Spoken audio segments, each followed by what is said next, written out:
August 4th, 1892, in Fall River, Massachusetts, Abby Borden was hacked upstairs 19 blows in hot kerosene air. Less than 2 hours later, Andrew was killed on the sofa. Lizzie looked spotless. How could a killer stay clean?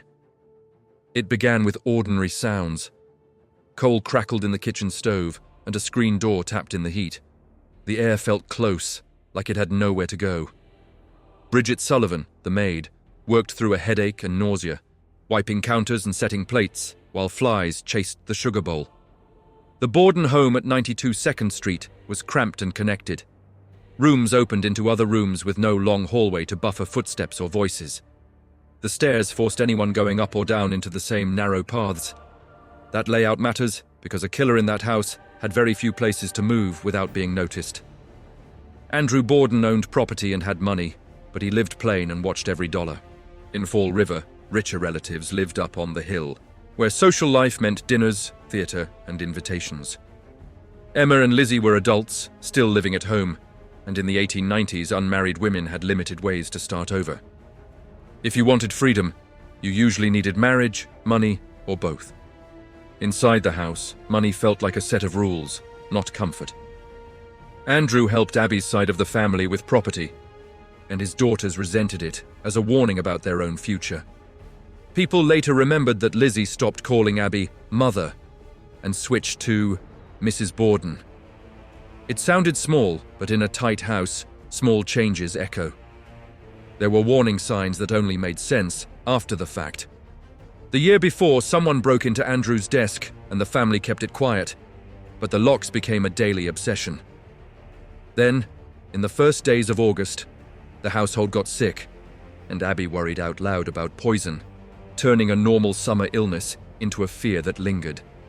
On the night of August 3rd, a relative named John Morse arrived and slept in the upstairs guest room, adding one more person to a house already full of tension. At about 7 a.m. on August 4th, breakfast was served, and Morse later left to visit relatives planning to return for lunch. Bridget went outside to wash windows in the growing heat, stopping once to vomit in the yard, then forcing herself back to work. Lizzie stayed inside, moving through the first floor where you could hear almost everything, even a latch being lifted. Abby went upstairs to straighten the guest bed and tidy the room where Morse had slept. Sometime between mid-morning and late morning, Abby was attacked in that upstairs guest room. Most of the blows landed on the back of her head, and the count in later reports settled at 19 strikes. There was no clear sign of a struggle and no loud fight that neighbors remembered. If someone spoke to Abby before the first blow, that voice was never recovered. This is where the case turns into a locked house nightmare. If Abby died first, then someone stayed in the house afterward, waiting while Bridget worked and while Andrew was still out. In a home with no long halls, hiding means staying still, tucked into a corner, trusting the household routine to protect you. The killer would have needed patience, or familiarity, or both.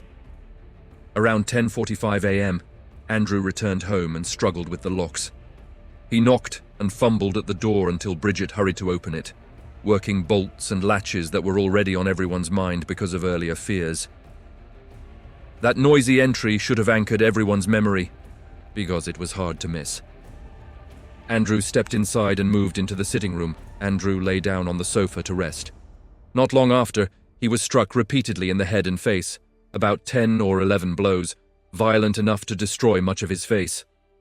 A hatchet attack at that range should have marked the attacker with blood and fine spray. That is the physical problem at the heart of the Borden murders. But witnesses did not describe a person drenched in blood. They described Lizzie as clean enough to look composed, close enough to call for help, and steady enough to speak to neighbors. She said she had been outside near the barn and came in to find her father dead. If that is true, then the killer moved through those tight rooms without leaving a visible trail on the only person everyone could see. The response was messy and human. Neighbors rushed in, someone ran for the doctor, and police arrived to a house already filling with people. Andrew's wounds looked fresh and wet, and his body still felt warm, while Abby's blood upstairs looked darker and more set, suggesting she had died earlier.